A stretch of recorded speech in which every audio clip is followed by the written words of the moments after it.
肩、トントン。誰もいない部屋で肩を叩かれるって想像できますか？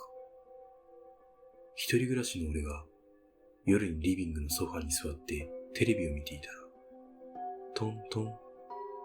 右肩を誰かに叩かれた。ビビりながら振り向いたけど、誰もいない。だけど、肩の筋肉が大きく痙攣している。今日の棚卸しで肩使いすぎたな。と、無理やり納得して風呂へ。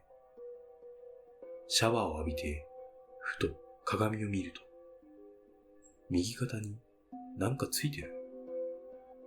シャワーで鏡の曇りを流した瞬間、心臓が止まりそうになった。肩にくっきりと手形がついていた。無限小階段はこれで終わり。次回をお楽しみに。